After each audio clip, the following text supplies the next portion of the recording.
High বন্ধুরা, সবাই কেমন আছেন? আপনাদের কৃষি উন্নয়ন চ্যানেলে স্বাগতম।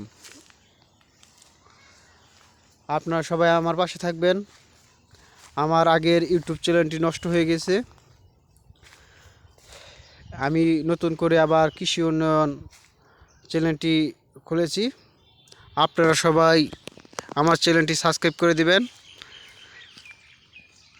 লাইক কমেন্ট শেয়ার করে দিবেন।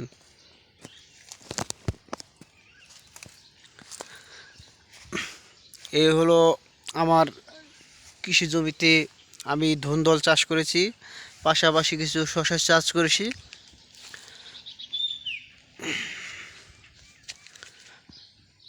এই যে দেখেন শসা জালি, কেবল শসা ধরতেছে।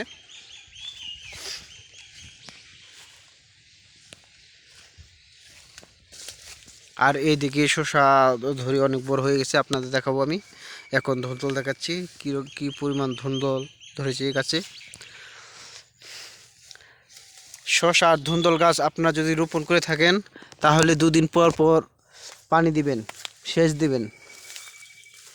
দেখেন ভিতরে কতগুলো শসা ধরেছে, হয়তো ঠিকভাবে বোঝাতে পারছি না। এই যে একটি শসা, ওই যে আরেকটি, এই ভিতরে 4-5টি শসা ধরেছে, ঠিক সেভাবে দেখতে পাচ্ছেন কিনা জানি না।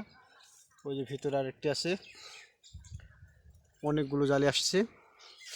আমি আপনাদের আস্তে আস্তে বড় শসার দেখাবো। এই যে দেখেন শসা ফলন অনেক ভালো হয়েছে, কিন্তু সমস্যা হলো এখন কারেন্ট খুব একটি ভালো সার্ভিস দিচ্ছে না, যার কারণে আর কি সেচ দিতে কষ্ট হচ্ছে।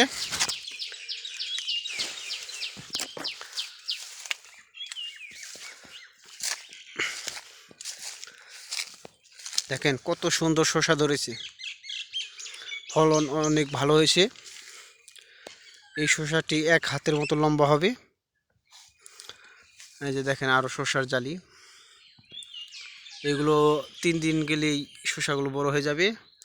আর এই শসাটি এখনো পরিপক্ত হয়নি, কিন্তু আকারে অনেকটি বড় হয়ে গেছে। এটিও আরও 2-3 দিন লাগবে। এটি মনে হয় একটু যাতে ভালো হয়েছে বা একটু পুষ্টি বেশি পেয়েছে।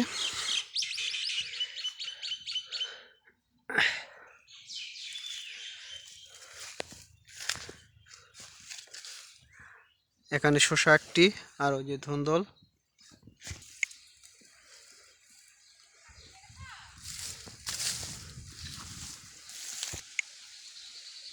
এগুলো হলো ধুন্দল গাছ, পাশাপাশি শসা গাছও আছে। এই যে ধুন্দলের ফুল,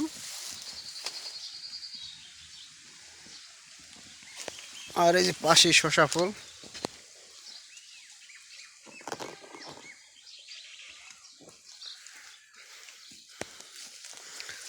আর পাশাপাশি এই যে ঘাসগুলো রোপণ করে দিয়েছি, যাতে আমি যেহেতু গরু পালন করি, যাতে গরুগুলোকে খাবারের চাহিদা আর কি মেটাতে পারি।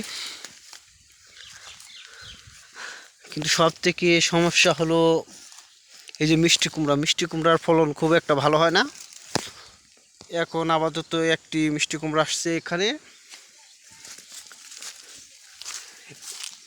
আরেকটি মিষ্টি কুমড়া ধরেছে। মোটামুটি দেখা যাক কেমন হয়। 2-3টি আর কি মিষ্টি কুমড়া আছে। এই যে আরেকটি মিষ্টি কুমড়া।